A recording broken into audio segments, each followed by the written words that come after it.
It's beer o'clock on Real Ale Craft Beer. Today we've got a beer from Stone and Wood, and it's part of their counterculture range. This is number 3. It's a hazy double IPA coming in at 7.6% ABV in a 500 milliliter can. Many thanks to Travis for sending me this beer. I put it in the fridge, cooled it down, took it out about 15-20 minutes ago, so it's warmed up a little bit. I wanted to warm up a little bit to be able to extract more of that flavour on my palate. I'm a firm believer that if you chill your beer down too much, you're really not benefiting from your beer. It might taste fantastic in terms of kind of mouthfeel and drinkability and refreshingness, but I like my beer a little bit warmer to be able to extract all of that flavour. Without further ado, let's get the beer out into a glass and see what we get. It's a chemical reaction. I'll be very quick with this while I pour the beer. It's a chemical reaction. When you cool a beer down too much, the first time I really realised it, I was around my mate's house, Chris, Real Ale in 140, and he put a 12 malt, who was it? It was someone like Wild Beer, I believe it might have been. They brewed a 12 malt beer. And he banged it in the fridge for, I think, maybe a bit too long. And it was nice. I was drinking it thinking, yeah, this is a nice beer. I think we actually reviewed it. Might have even reviewed it. And then we left it for a while, editing, taking pictures of the beer and stuff. It warmed up a little bit. And the beer just transformed. It just transformed itself into something amazing. We were almost like we didn't do the beer justice because the beer went in the fridge too long. Anything under, for me, anything under 4-5 degrees, you're really starting to take away flavours from the beer over. And it's a sacrifice, really. What do you want from your beer? Do you want your beer freezing cold? Or do you want your beer cold and to be able to taste something? I prefer the latter. We got a 1 finger white head, good levels of carbonation. I mean, gone into that massive kind of speech I just gave you about cold beer. Look at the colour of this beer. I've completely ignored this magnificent specimen of a beer. Look at that. That's Stone and Wood. I mean, I think Stone and Wood, I mean, look at that. Good levels of carbonation. Hazy as you like. Hazy as you like. Thank you very much, Travis, for the beer in Australia. I'm going to get the aroma. Look at that. 1 finger white head, hazy. It almost looks like mango juice. A very pale straw colour beer with nice levels of carbonation rolling up the glass. Let's get the aroma.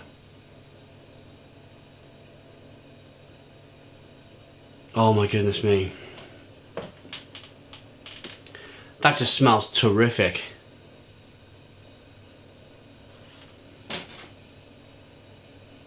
Got the oven down there. I got some spicy chicken fillets on I'm about to review. And it sounds like the oven door's open.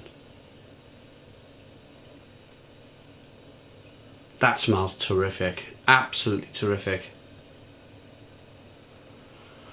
Pineapple, grapefruit, orange peel. Let's dive in. Cheers, everybody.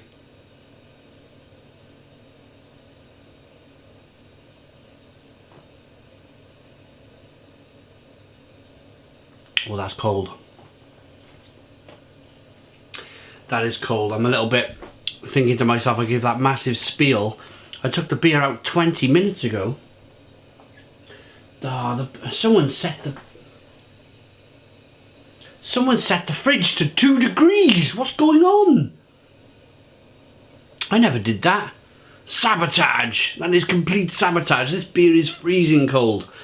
But I've got to be honest, there's still loads of flavour. Loads and loads of flavour coming through. Perhaps the hops don't get affected too much by the cold as the malt does. Maybe that's a comment in the comments box. Let me know. I'm no expert.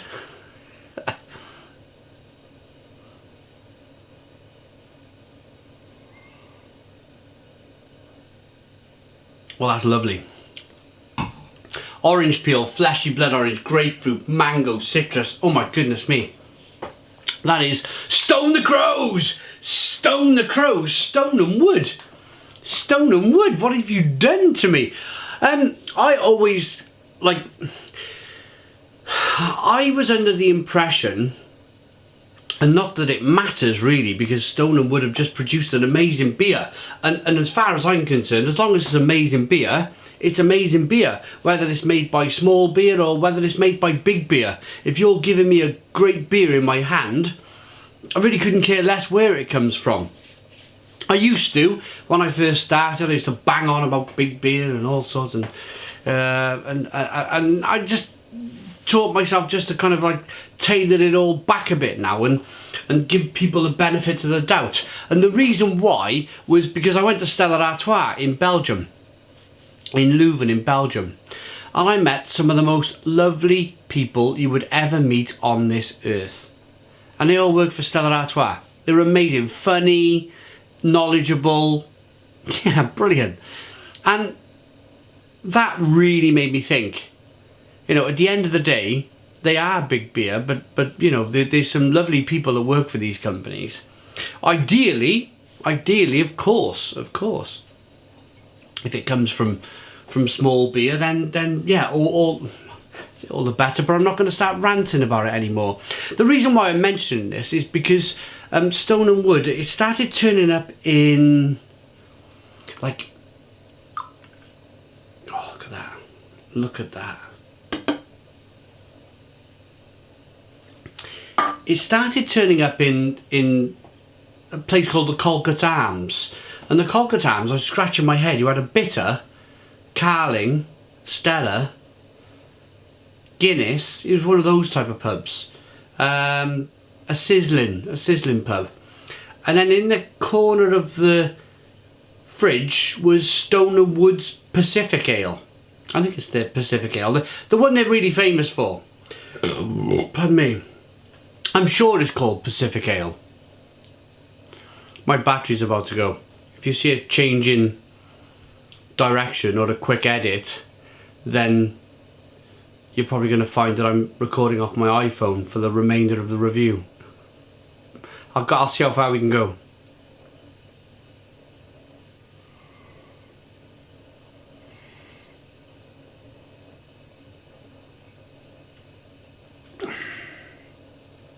Passion fruit, mango, citrus, absolutely fantastic. Really good beer, really good beer.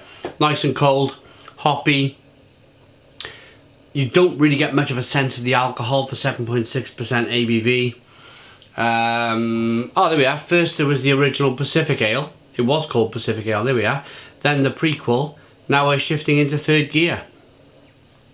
Well then, Stone and Wood. So comment, I'm like, are these guys owned by... I'm sure these guys are owned by a big... No, look, they're certified independent. What am I banging on about? I don't know my stuff. Look at that, independent.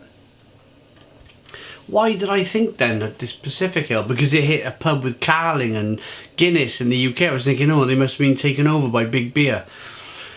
This beer is absolutely fantastic. Starting in 2008, Stone and Wood first brewed the original Pacific Ale. They're on to version 3. This is this beer here. It is amazing. Make this a permanent beer. This is probably the best beer I've ever had from Stone and Wood. Let's rate it.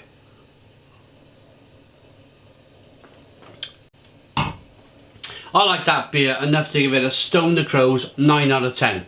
So 9 out of 10 from Real Ale Craft Beer. Please put your comments in the comments box. Subscribe to our daily beer and food reviews. Give us a big fat thumbs up. Boom! Cheers!